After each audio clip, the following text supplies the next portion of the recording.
and welcome to my Sunday from. I'm making my pot of beans for my chili, but it's gonna be Cincinnati chili. Now, this is what I chose to put in my pinto beans today. So there's no like whole vegetables or nothing. It's just gonna be, because I'm using for chili, so it's just kind of gonna be plain beans. So I have pinto beans here. It's a pound by Amazon Grocery. They look so yummy. And I have crushed red pepper, onion powder, garlic minced. I have cilantro leaves and oregano leaves, and I have parsley flakes. Those are all by Amazon. And then I have here Badia bay leaf. This is the powder ground bay leaf, right? And then I have a grinder that has black and white peppercorns in it. And this is from Dollar Tree. This is garlic powder. It's a store brand, I think. And then of course some salt. This is Amazon. Now I'm using the bouillon that is tomato with chicken in it. And this one has the chicken flavor, but also a little bit of tomato, like a hint of tomato. It's not like creamy tomato, you know, it's just the broth, tomato and chicken. And it has spices, it has flavor in it. But when you're using a big pot of something and you're cooking like something like a vegetable, you know, you probably want to add to it. Instead, it would taste like water if you don't add to it. Even if you're drinking broth, I think adding to it is like key to getting a flavor in your pot of beans. So I'm gonna clean these beans, and so I just like pour it in my hand. You can pour them in the bowl and just go through them if you wanted to. I'm gonna be over here and see how long it takes me in real time. Now, these beans look fine, but all I do is pull out dirt, stems, and stones sometimes. Sometimes there's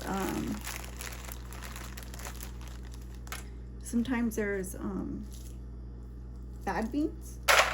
So you probably get like, maybe, they say you get about 10, maybe a dozen bad beans per pound, which is pretty good stats, I think. This is what they should look like. You just rinse them, drain the water, and we will be back. So now, this is the pot of beans. You just add as much water to them as you want. Okay, so we're back. I'm gonna add, well, I guess I will add the salt, and then the red peppers. You can put as much or as little as you want.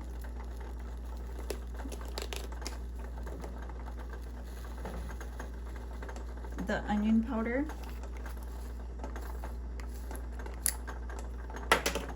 Oh, caught. I don't use this. Let's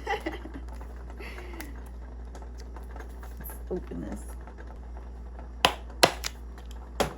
Just like that.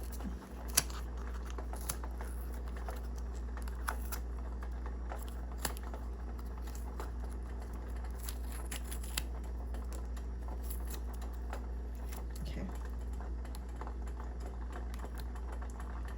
And then you can add as much as you need. And that's good. Gonna add the garlic.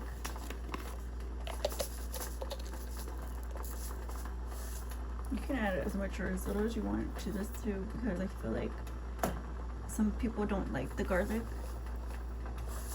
but a lot of places have to have garlic steak.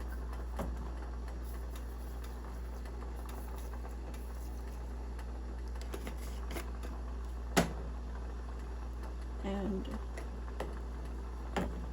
the oregano.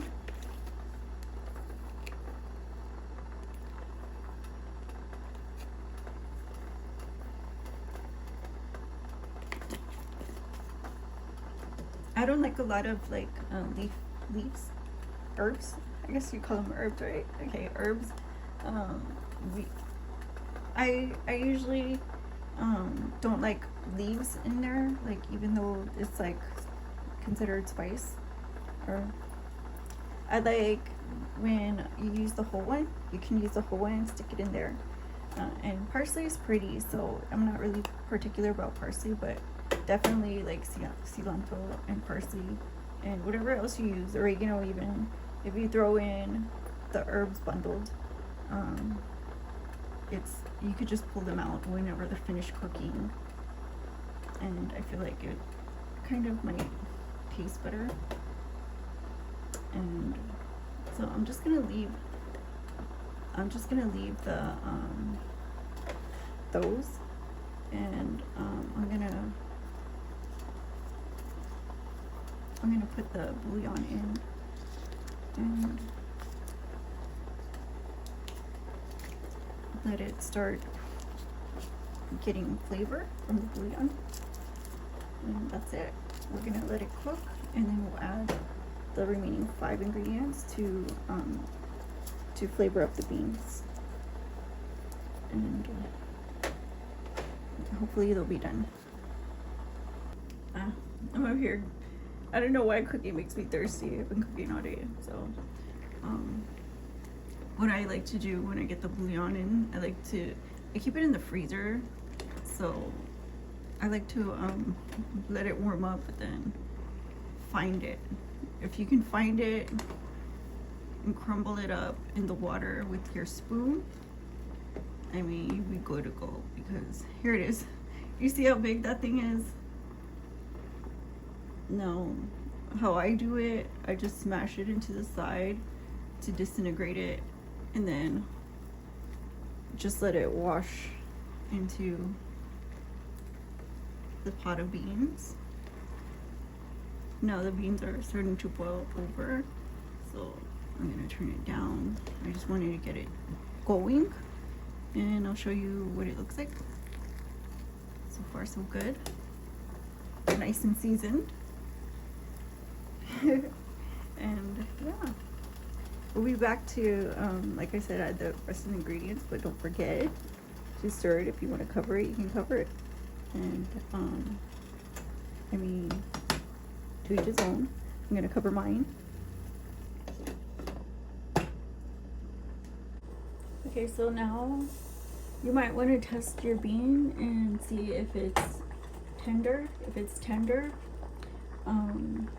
it's ready to have the rest of the ingredients. That way it cooks with the flavor in the bean. And obviously if it's tender, then you're almost done, you know. So this is really what we're looking for. We don't want to cook them until they're finished, because then you're going to overcook them, and we don't want that. So we're going to add gradually the ingredients that were needed at certain times. I mean, obviously you could just throw them in and keep a close eye on them, but I'd rather not. I just like it to have a certain type of flavor and a really bold flavor, so I wait until the end. That way I don't over season them. That's the garlic powder, and of course cilantro, and some parsley.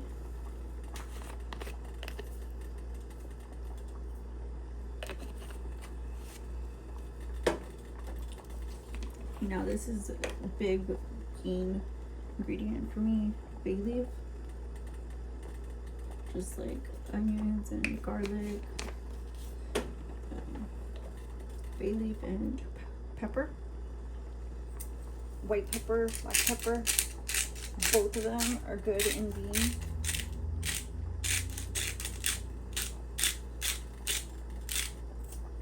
Now, get that all in there.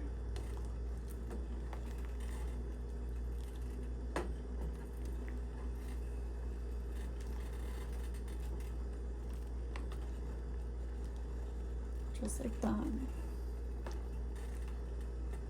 See, I like my beans because it's just pure bean. You can add whatever later. Make soup out of it. Make whatever you want out of it. Just pure bean.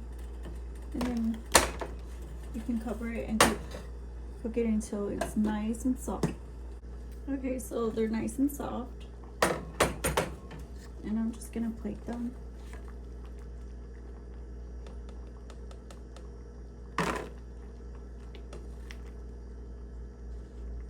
And get some of that juice.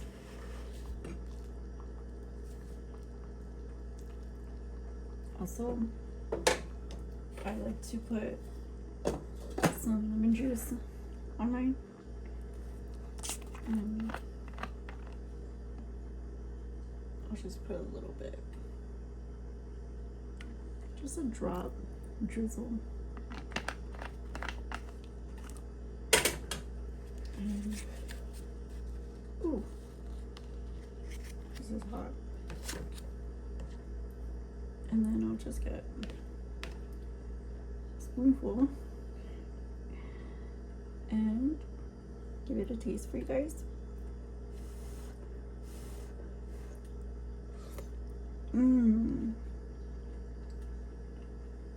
That is so delicious. But thank you guys for watching. I hope you guys continue traditions in your household this Thanksgiving. And, you know, for me, beans have always been a big tradition in the household. It's a staple crop. And again, thank you. See you on the next one. Don't forget to like, share, comment, and subscribe. My son did from. Bye-bye.